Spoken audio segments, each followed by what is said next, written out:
जय हो Bharat, Yatra for Bharat. Welcome to our channel. Please subscribe our channel, press the bell icon. So నేను మీ అందరికి తెలుసు Baba Pandagam Yogacharya, numerologist, excellent life coach, 69 hours diabetes free and 109 yoga mudra miracle course అందిస్తున్నాం. అదేవిధంగా laughter Mudra, laughter win కోర్సుని అందిస్తున్నాం. అంటే నవ్వడం 400 రకాలుగా లాభం, అది కోర్సును కూడా అందిస్తున్నాం. So take proper appointment. So ఆన్లైన్లో కూడా అందిస్తున్నాం. సో నేర్చుకోండి, నవ్వుతూ జీవించండి. So live, love and laugh అనే కాన్సెప్ట్ని live, love and laugh. So జీవితంలో జీవిస్తూ ఉండండి, నవ్వుతూ ఉండండి, ప్రేమిస్తూ ఉండండి.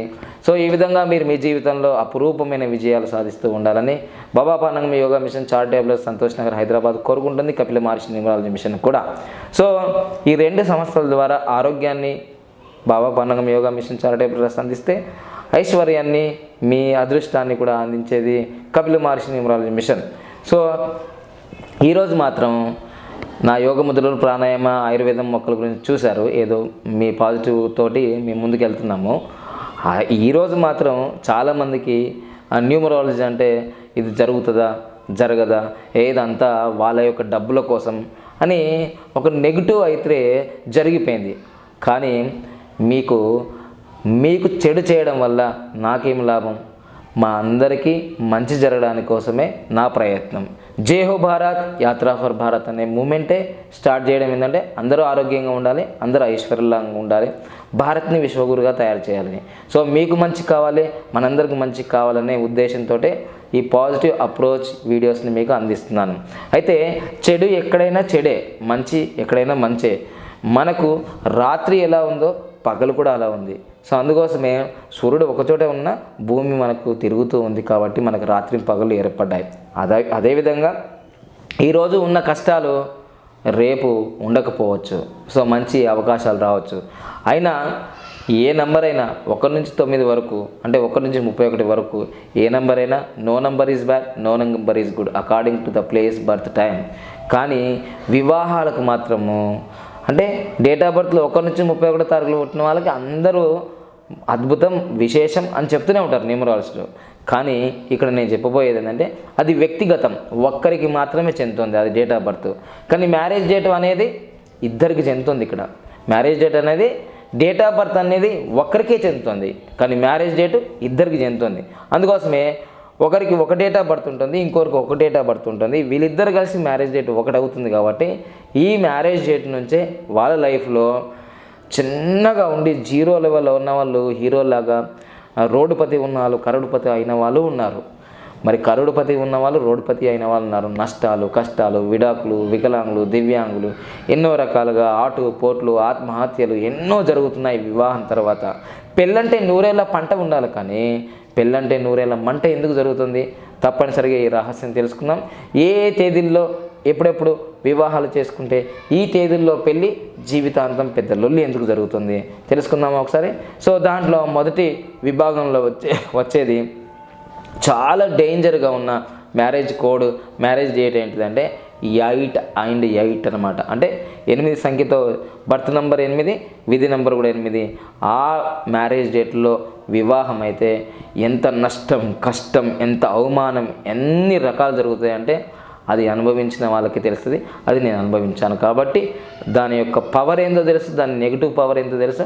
సో అందుకోసమే వివాహం జరిగిన వెంటనే 1-2 ఇయర్స్లోనే 2 ఇయర్స్లో మీకు డైవర్స్ వచ్చే అవకాశాలు ఉన్నాయి. లేదు అంటే ఎంతో నష్టం జరుగుతుంది. సో పిల్లలు దివ్యాంగులుగా పుట్టచ్చు, జీవితాంతం పాము ముంగిసలాగా మీరు కొట్లాడుకుంటూనే ఉంటారు. అది అనుభవించాను కాబట్టి నేను మీకు చెప్పేస్తున్నాను డైరెక్ట్గా. నా విషయంలో అది జరిగింది. సో అందుకోసమే ఒక్కసారి 2 సార్లు ఫెయిల్ అయిన ఆ వివాహ వ్యవస్థ గురించి నాకు తెలుసు కాబట్టి, వివాహం తెలుసు, విడాకుల యొక్క చేదు అనుభవం కూడా నాకు తెలుసు కాబట్టి, మీరు అలా కాకుండా, మీ పిల్లలు అలా కాకుండా, మీ యొక్క అన్నదమ్ముల పిల్లలు కావచ్చు, మీ ఫ్రెండ్స్ పిల్లలు కావచ్చు, ఈ వీడియోను తప్పనిసరిగా చూడండి. ఎందుకంటే నవంబర్ నెల కావచ్చు, డిసెంబర్లో కావచ్చు, రాబోయే మాఘమాసంలో కావచ్చు, ఎప్పుడైనా 365 డేస్లో మీరు హిందువా, ముస్లిమా, క్రిస్టియనా పక్కన పెట్టండి. ఈ డేట్లు మాత్రం చాలా చాలా చాలా డేంజర్ అది. ఎందుకంటే ప్రపంచవ్యాప్తంగా ఒక సునామీ వచ్చినా, ఒక భూకంపం వచ్చినా ఈ డేట్లనే వస్తుంది. 2004 డిసెంబర్ 26వ తారీఖు సునామీ వచ్చిందా లేదా? అదేవిధంగా మార్చి 8వ తారీఖు రోజు బోయ్ అనే విమానము కుప్పగూలితే 297 మంది చనిపోయారా లేదా?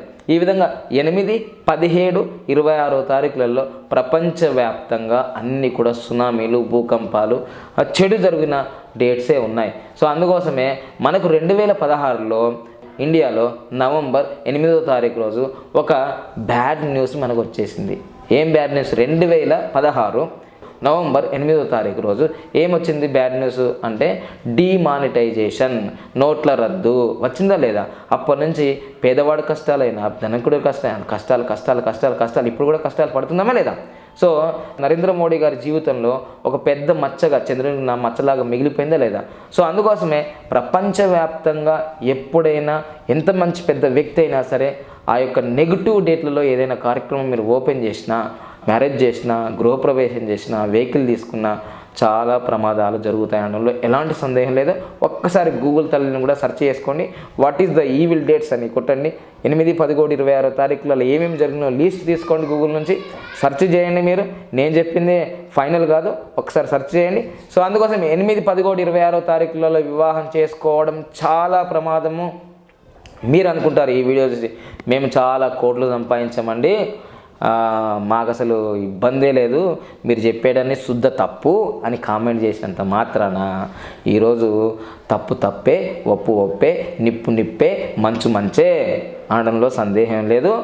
మీరు ఎంత పెద్ద కుబేరులైనా సరే ఈరోజు ముఖేష్ అంబానీ కూడా కావచ్చు ఈ లిస్టులో. ముఖేష్ అంబానీ కూడా ఈ లిస్టులో ఉండొచ్చు. సో అనడంలో సందేహం ఏం లేదు.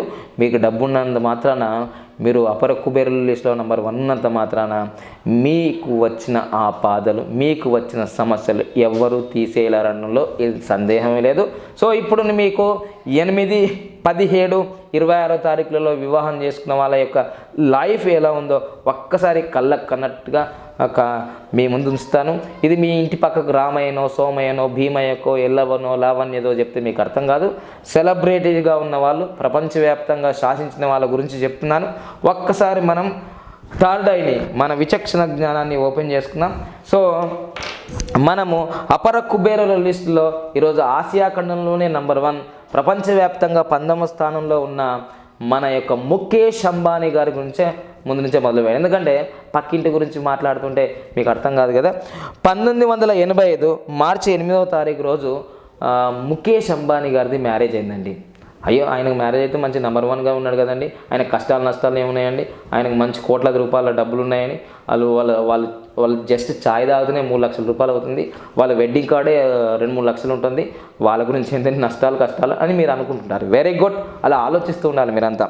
అయితే నేను చెప్తున్నాను కదా, ఈ నంబర్సు మీరు ముఖేష్ అంబానా, ధీరుభాయ్ అంబానా, బిల్ గేట్సా, మెగాస్టారా, పవర్ స్టారా ఇవన్నీ ఏం చూడవు. వాటి పని అవి చేసేసుకుంటాయి. ఏంటిదంటే 8 అంటే శనిలో మ్యారేజ్ జరగడం వల్ల ఏం జరిగింది? సో ఈ 8వ తారీఖు మార్చి 1985లో మ్యారేజ్ జరగడం వల్ల వీళ్ళకి దాదాపుగా 6 నుంచి 7 సంవత్సరాల వరకు పిల్లలు పుట్టలేరు సహజంగా. ఇది వాస్తవం. మీరు గూగుల్లో సెర్చ్ చేసుకోవచ్చు, వాళ్ళ హిస్టరీ తీసుకుంటే మీకు అర్థమవుతుంది. వీళ్ళు ఎన్నో హాస్పిటల్స్ తిరిగారు, కోట్లాది రూపాయలు ఉన్నాయి కాబట్టి తిరిగారు, అయినా రిజల్ట్స్ రాలేదు. తర్వాత ఏం జరిగిందంటే వాళ్ళు ఐవీఎఫ్ ద్వారా సంతానాన్ని, కవల పిల్లల్ని కన్నారు. సో అందులో వాళ్ళకి పుట్టిన అబ్బాయిలో కూడా చాలా ఓవర్ వెయిట్గా పుట్టాడు. అవన్నీ చూసుకోవచ్చు మీరంతా. అంటే దీన్ని బట్టి ఏమన్నా అపర కుబేరులు కాబట్టి ఎన్నో కష్టాలు నష్టాలు వచ్చినా మీకు బయటకు తెలియకపోవచ్చు. కానీ ఈ 8వ నంబర్ డేటు అనేది వాళ్ళ మీద ఎంత ఇంపాక్ట్ చేసింది? 6-7 సంవత్సరాల వరకు పిల్లలు పుట్టలేరు అనేది ఒక రీజన్. అది అయిపోయిందా? తర్వాత ఫిబ్రవరి 8వ తారీఖు 1916లో నెహ్రూ గారికి, మన భారతదేశానికి మొదటి ప్రధానిగా ఉన్న నెహ్రూ గారి మ్యారేజ్ కూడా 8వ తారీఖే అయింది. దీనివల్ల ఎంత నష్టం జరిగిందంటే ఆ దేశం కానీ, ఆ రాష్ట్రం కానీ యొక్క పరిపాలించే రాజు యొక్క జాతకం ఆ దేశం మీద, ఆ ప్రజల మీద పడుతున్న సందేహం ఏం లేదు. సో దానివల్ల కమలా నెహ్రూ గారితో వివాహం అయిన తర్వాత బాబు పుట్టి చనిపోతాడు నెహ్రూ గారికి. సో దాని తర్వాత ఏంటి, ఇప్పటికి కూడా ఈ మ్యారేజ్ డేటు మన మొదటి ప్రధాని కాబట్టి పాకిస్తాన్కి ఇండియాకి ఇప్పటికి కూడా నిప్పుల కొలమిలాగా కొనసాగుతూనే ఉంది కదా. తర్వాత నెహ్రూ గారికి మ్యారేజ్ అయిన తర్వాత ఇందిరాగాంధీ గారు పుట్టారు. తర్వాత ఇందిరాగాంధీ గారి మ్యారేజ్ డేట్ కూడా 26వ తారీఖు అయిందన్నమాట. 1942 మార్చి 26వ తారీఖు. మరి నెహ్రూ గారిది కూడా సహజ మరణం కాదు, అది మీ అందరికీ తెలుసు నెహ్రూ గారిది ఎలా మరణించారనేది. సో మొత్తం మీద అయితే దీనివల్ల నెహ్రూ గారికి నష్టమే జరిగింది, దేశానికి కూడా చాలా నష్టం జరిగింది. ఇప్పటి కూడా చరిత్ర పుటల్లో కూడా సరే అది బీజేపీ కాంగ్రెసా అనేది కాదు, ఇప్పుడు ఈరోజు తెలుగు రాష్ట్రాల్లో కాంగ్రెస్ పరిస్థితి ఎలా ఉంది, దేశంలో ఎలా ఉంది మీరు ఒక్కసారి ఆలోచించండి. సో అందుకోసమే ఈ శని అనేది ప్రభావము వాళ్ళ బిడ్డ మీద పడ్డది, వాళ్ళ మన్మన మీద పడ్డది, వాళ్ళ వంశం మీద పడ్డదా లేదా చూసుకోండి. ఇది 1 తరం 2 తరం 3 తరం కాదు, 4 7 తరాల వరకు దీని యొక్క ఇంపాక్ట్ జరుగుతూనే ఉంది. అదేవిధంగా నెక్స్ట్ 11వ తారీఖు మే నెల 1997లో పవన్ కళ్యాణ్ గారికి కూడా మ్యారేజ్ అయింది. సో అది 17వ తారీఖు నందిని అనే అమ్మాయితో. సో తర్వాత కోర్టు కేసులు, తర్వాత 2 కోట్లు 3 కోట్లు 5 కోట్లు డబ్బు ఇచ్చారు, మనోవర్తి, ఇదంతా గొడవలు జరిగింది లేదా, విడాకులు జరిగినాయా లేదా. సో సేమ్ టు సేమ్ అంటే 8, 17, 26వ తారీఖుల్లో పెళ్ళిళ్ళు చేసుకున్న వాళ్ళు ఎవ్వరూ ప్రశాంతంగా ఉండరు అనేది ఇక్కడ నిప్పు లాంటి నిజం అద్దంలో మొహంలాగా చెప్తుంది. అదేవిధంగా అక్టోబర్ 11వ తారీఖు 2007లో శ్రీజ అంటే చిరంజీవి గారి చిన్న కూతురు కూడా వివాహం జరిగింది. 10 సంవత్సరాల తర్వాత భరద్వాజ్తో మరి విడాకులు కూడా జరిగినాయి. సో ఇది నిప్పు లాంటి నిజమా కాదా అంటే 11వ తారీఖులో బాబాయి చేసుకున్న విడాకులే జరిగింది, తర్వాత వాళ్ళ కూతురు చేసుకున్న విడాకులే జరిగింది, అందులో సందేహమేమీ లేదు. తర్వాత ఇక్కడ అంటే 8 గురించి అర్థమైపోయింది. ఇంకా మీరు 8లో వివాహం చేసుకుని మేము బాగానే ఉన్నామంటే మీరు పూర్వజన్మలో ఎంతో పుణ్యం చేసుకొని ఉండుంటారు, అది మంచిగా ఉండుంటారు. అందరూ అలా లేరండి. మా దగ్గర ఎన్నో వేల మంది వచ్చినారు కాబట్టి వాళ్ళ రిపోర్ట్లు చూస్తుంటే కొందరికి పిల్లలు పుట్టలేరు, పుడితే దివ్యాంగులుగా ఉన్నారు, ఆటిజంతో ఉన్నారు, ఎన్నో రకాల జబ్బులతో బాధపడుతూ ఉన్నారు. తర్వాత మార్చి 26, 1942లో ఇందిరాగాంధీ గారికి వివాహం జరిగింది. దాని తర్వాత ఏమి జరిగింది, వివాహం జరిగిన తర్వాత మరి ఆమె సహజ మరణం కాదు. తర్వాత మరియు రాజీవ్ గాంధీ గారికి మరి తర్వాత రాజీవ్ గాంధీ గారు కూడా మ్యారేజ్ జరిగితే ఆయన ఎలా చనిపోయినాడో తెలుసు, వాళ్ళ పెద్ద కొడుకు ఎలా చనిపోయినాడో తెలుసు. ఈ విధంగా ఇందిరాగాంధీ గారు అలా చనిపోయారు, తర్వాత రాజీవ్ గాంధీ, మళ్ళీ వాళ్ళ సంజయ్ గాంధీ, తర్వాత నెహ్రూ గారు ఎలా చనిపోయారు, ఇందిరాగాంధీ. ఇవన్నీ 8 అనేది ఎంత రిపీట్ అవుతుంది, ఎంత బాధాకరం. సో అదేవిధంగా డిసెంబర్ 26వ తారీఖు 1937లో సుభాష్ చంద్రబోస్ గురించి అయితే ఇప్పటి వరకు ఆయన ఎలా చనిపోయాడు, ఎట్లా చనిపోయాడు, ఏంటిది అనేది ఇప్పటి వరకు భారతదేశంలో కానీ ప్రపంచంలో కానీ ఒక మిస్టరీగా మిగిలిపోయింది. ఇప్పుడు కూడా కొందరు ఏమంటారంటే ఒక యోగిగా ఉన్నాడు, ఆయన ఎక్కడో సాధన చేస్తూ ఉన్నాడు, ఇప్పటికీ బ్రతికే ఉన్నాడు అని చెప్తూ ఉంటాడు. నెహ్రూ చనిపోయినప్పుడు కానీ లాల్ బహదూర్ శాస్త్రి చనిపోయినప్పుడు కానీ వచ్చినాడు అంటారు. చాలా మిస్టరీగా ఉంది. మొత్తం మీద అయితే ఆయన ఎంత దేశభక్తి, ఆ విధంగా ఆయన మూమెంటు, ఆయన యొక్క సైన్యము, అసలు ఈరోజు భారతదేశం స్వతంత్రం పొందిందంటేనే సుభాష్ చంద్రబోస్ యొక్క భిక్ష తప్ప వేరేది ఏమీ లేదు. ఎవ్వరు ఎన్ని సాహసాలు చేసినా, ఎన్ని పోరాటాలు చేసినా సుభాష్ చంద్రబోస్ని యొక్క అడ్డం పెట్టుకొని ఈరోజు భారతదేశానికి స్వతంత్రం వచ్చిందనడంలో ఎలాంటి సందేహం లేదు. కానీ ఎన్నో కష్టాలు పడ్డాడు, చివరికి చరిత్ర పుటల్లో మహానుభావుడుగా ఉన్నాడు. కానీ నేనేం చెప్తున్నానంటే ఎవరు ఎంత పెద్ద కోటీశ్వరుడైనా, రాజైనా, రైతైనా, ఎంత పెద్ద మహానుభావుడైనా ఈ నెగిటివ్ డేట్లలో మ్యారేజ్ చేసుకోవడం వల్ల ఎంతో సాధించాలనుకున్న వ్యక్తులు వెనక్కి వెళ్ళిపోతున్నారు, నష్టాల్లో, కష్టాల్లో, వ్యాపారాల్లో. ఇది నేను చెప్పేది ఇలాంటి నిజం. సో అందుకోసం మిత్రులారా, మీ పిల్లలకి భవిష్యత్తులో 8, 17, 26వ తారీఖులలో తప్పనిసరిగా మ్యారేజ్ చేయకూడదనే చెప్తున్నాను. ఎందుకంటే ఈ సత్యం నేను తెలుసుకున్నాను కాబట్టి మీరు నష్టపోవద్దు.